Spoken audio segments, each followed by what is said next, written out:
How does empathy relate to trauma-informed instruction?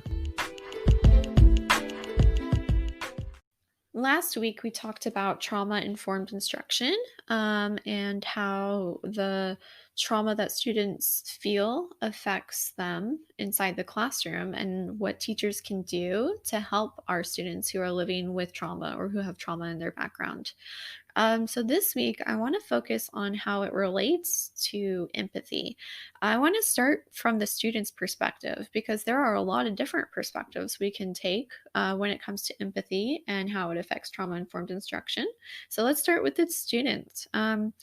Well, we know that students who are experiencing trauma are going to flip their lid often if they are put in situations where they feel unsafe. And that means that they're not going to be able to think rationally. They're not going to be great critical thinkers. We know that affects them adversely with their academics, but we didn't really talk about how it affects them socially. Um, when a student is in that unregulated state, when they're flipping their lid, and they do it often, their ability to empathize is probably going to be um, just hampered by the fact that they feel unsafe. How are you supposed to care about the friends around you? How are you supposed to worry about their feelings when no one is worrying about you, or that's how you perceive your life? If you feel like your parents don't care or they're hurting you, and that this teacher, all they want you to do is work, work, work, and they're pushing you and pushing you, and your peers around you seem so happy, but you're not going to feel that level of empathy that your peers who are coming from good homes are going to naturally feel.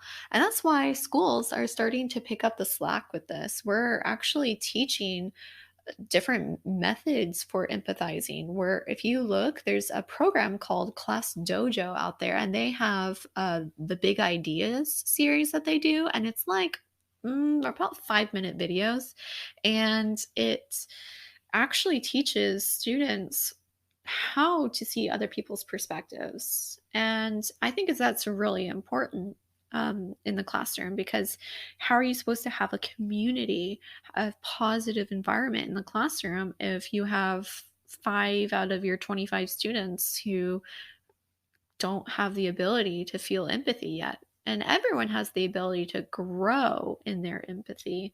You're not born with a certain level of empathy abilities, and you will never be able to grow. I think a lot of times we think that way. I think we view emotional abilities as something that's out of our control, and that's not necessarily the case. It's just something that we have to practice at, just like we have to practice our academic skills. Now let's shift gears and think about teacher perspective with empathy. Anytime you are trying to build relationships with anyone, you're going to develop a sense of empathy with that person. And we know that in order to have our students succeed at the highest level possible, we have to have a good relationship with them. It reminds me of a TED talk I heard where they said kids don't learn from people they don't like. And so we have to develop that relationship with our students, and that's going to naturally increase our empathy for them. And so teachers are feeling the effects of trauma. They are here listening to the stories of their students. I was reading a case study about some pre service teachers in the Midwest who actually are listening to the stories. And as you develop relationships with your students, you're going to hear more of the stories either from the students, from their parents, or from your colleagues. When you hear it from the student, that's the strongest effective level you're going to have. And you start to take on that trauma. That's called secondary trauma. Teachers will often give them consequences. And I don't think there's a lot of studies about it in the classroom, but there's a lot of studies on it for therapists. And because teachers are kind of taking on the role of therapists at times for their students, even though we're not trained to do that, we are doing it because that's kind of what is expected of us at this point. And so we start taking on that secondary trauma. from the empathy. The more you empathize with someone, the stronger the secondary trauma is going to be. So, like, for example, I had a student in my classroom who, like, he had some extreme behaviors. Like, he would get very angry and he would throw things, he would crawl under the desks, he would make very odd sounding noises and almost animalistic.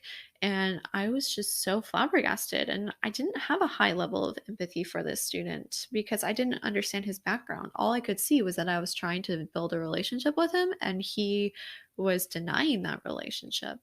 And it took about 2 or 3 months of me trying everything I could. And then finally, we had a conference with the parents to start working on an IEP for the child. And she mentioned the amount of trauma he had in his background.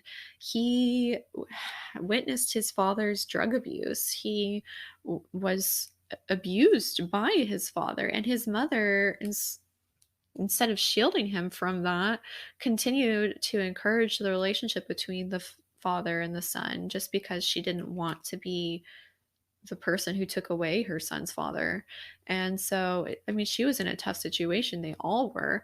And so my level of empathy for that child went from very little to very high very quickly because I mean, there was sparks of joy in that child I could see.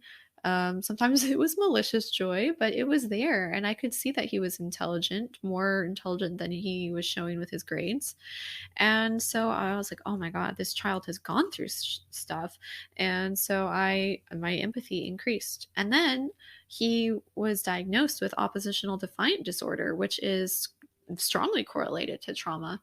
And that increased my empathy because I was able to see that his actions were oftentimes out of his control.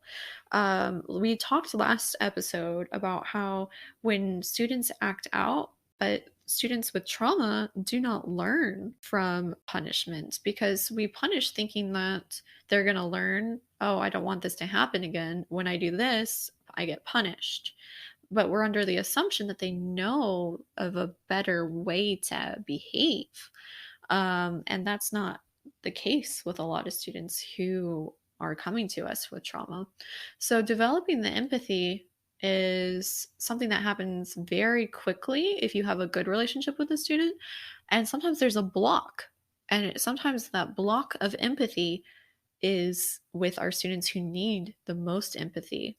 And it's either because we can't understand their behaviors, it's because we have compassion fatigue. If you have empathized deeply with so many students who have trauma, you will eventually shut it off. I think that's a survival mechanism in our brains. They're like, okay, we cannot survive feeling all of this all of the time.